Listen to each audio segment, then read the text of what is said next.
வணக்கம். தமிழ்நாட்டுல தேர்தல் களம் இப்போ செம்ம சூடா இருக்குங்க. ஒவ்வொரு கட்சியும் அவங்க வாக்குறுதிகளை அள்ளி வீசி மக்களை கவர பாக்குறாங்க. அப்படி என்னென்ன அதிரடி அறிவிப்புகள்லாம் வந்திருக்கு, வாங்க இத பத்தி கொஞ்சம் டீட்டெயிலா பார்க்கலாம். ஆமாங்க.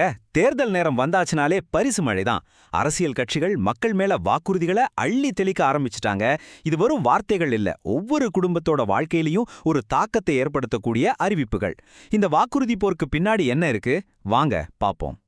சரி, இந்த புது அறிவிப்புகளை பத்தி தெரிஞ்சுக்கிறதுக்கு முன்னாடி, தமிழ்நாட்டுல ஏற்கனவே இருக்கிற இந்த பொது விநியோக திட்டம், அதாவது நம்ம ரேஷன் கடைகளோட பங்கு என்னன்னு பார்த்துடலாம். ஏன்னா ரேஷன் கடைங்கிறது சும்மா பொருள் வாங்குற இடம் மட்டும் இல்லைங்க, பல குடும்பங்களோட வாழ்வாதாரமே அதை நம்பிதான் இருக்கு. இப்போதைக்கு ரேஷன் கடைகள் மூலமா என்னெல்லாம் கிடைக்குது? இலவச அரிசி, அப்புறம் ரொம்ப கம்மி விலையில பருப்பு, சீனி, எண்ணெய்னு அத்தியாவசிய பொருட்கள் தராங்க. அது மட்டும் இல்லாம வயசானவங்களுக்கும் மாற்றுத்திறனாளிகளுக்கும் வீட்டுக்கே கொண்டு வந்து கொடுக்கறாங்க. பொங்கல், தீபாவளி மாதிரி பண்டிகை நேரத்துல ஸ்பெஷல் கிஃப்ட் பேக் வேற. இதெல்லாம் தான் இப்போ இருக்கிற நிலைமை. இதுல இன்னொரு முக்கியமான திட்டம் இருக்கு. அதுதான் கலைஞர் மகளிர் உரிமை தொகை. இது மூலியமா தகுதியான குடும்ப தலைவிகளுக்கு மாசம் 1000 ரூபாய் நேரா அவங்க பேங்க் அக்கவுண்ட்டுக்கே போயிடுது. இப்ப வர்ற பல புது அறிவிப்புகளுக்கு இந்த திட்டம் தான் ஒரு ஸ்டார்டிங் பாயிண்டா அமைஞ்சிருக்கு. சரி, இப்ப வாங்க நேரா தேர்தல் களத்துக்குள்ள குதிப்போம். கட்சிகள் என்னென்ன புதுசா அதிரடியா வாக்குறுதிகளை கொடுத்திருக்காங்கன்னு ஒன்னொன்னா பார்க்கலாம். களத்துல யாருன்னு பாத்தீங்கன்னா, நம்ம தமிழ்நாட்டோட 2 பெரிய கட்சிகளான திமுகவும் அதிமுகவும் தான். இவங்க 2 பேரும் தான் போட்டி போட்டுக்கிட்டே மக்களுக்கு அறிவிப்புகளை அள்ளி வீசிட்டு இருக்காங்க. இந்த வாக்குறுதி போர்ல அவங்களோட மெயின் டார்கெட் யாரு தெரியுமா? பெண்கள் மற்றும் இல்லரசிகள் தான். ஏன்னா ஒரு குடும்பத்தோட அச்சாணியே அவங்க தானே. அதனால அவங்கள மையமா வச்சுதான் பல அறிவிப்புகள் வருது. முதல்ல திமுக தரப்புல இருந்து வந்திருக்கிற ஒரு பெரிய அறிவிப்பு இதுதான். ஒவ்வொரு குடும்பத்துக்கும் வீட்டு உபயோகப் பொருட்கள் வாங்கறதுக்காக 8000 ரூபாய் மதிப்புள்ள கூப்பன் தர்றதா சொல்லியிருக்கிறாங்க.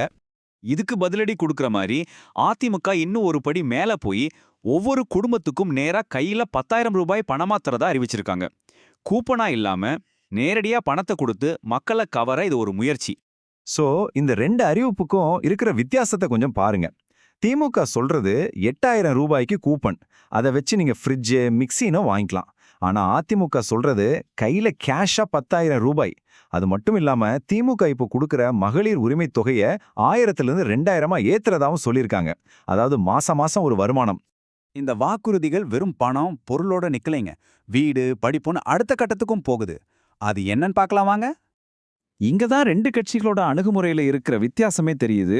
திமுக அடுத்த 5 வருஷத்துல 10 லட்சம் வீடு கட்டி தர்றது, ஸ்டூடெண்ட்ஸுக்கு உதவித்தொகையை ஏத்துறதுன்னு நீண்டகால திட்டங்கள்ல கவனம் செலுத்துறாங்க. ஆனா அதிமுகவோ விவசாய கடன் தள்ளுபடி மாதிரி உடனடியா மக்களுக்கு பலன் தர்ற விஷயங்கள்ல கவனம் செலுத்துறாங்க. ரெண்டுமே வேற கோணங்கள்.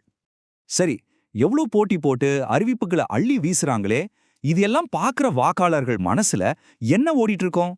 இந்த வாக்குறுதிகள் அவங்களோட முடிவை மாத்துமா? அப்போ மக்கள் முன்னாடி இப்போ 2 ஆப்ஷன் இருக்கு.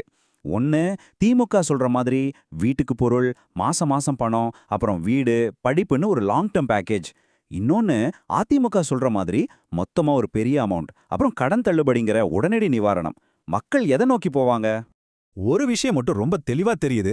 திமுகவும் சரி, அதிமுகவும் சரி, தமிழ்நாட்டு வாக்காளர்களை கவரணுங்கிறதுக்காக போட்டி போட்டுக்கிட்டு இந்த மாதிரி பரிசு திட்டங்களை அறிவிக்கிறாங்க. இந்த போட்டி ரொம்பவே தீவிரமா இருக்கு. கடைசியா நம்ம எல்லார் மனசுலயும் வர்ற கேள்வி இதுதான். இது மாதிரி இலவசங்களும் நலத்திட்டங்களும் உண்மையிலேயே வரப்போற தேர்தல்ல வாக்குகளை முடிவு பண்ணுமா? உடனடியா கிடைக்கிற பலன் முக்கியமா, இல்ல நீண்டகால வளர்ச்சி முக்கியமா? மக்கள் எதை தேர்ந்தெடுக்க போறாங்க? இது உண்மையிலேயே நாம யோசிக்க வேண்டிய ஒரு முக்கியமான கேள்வி.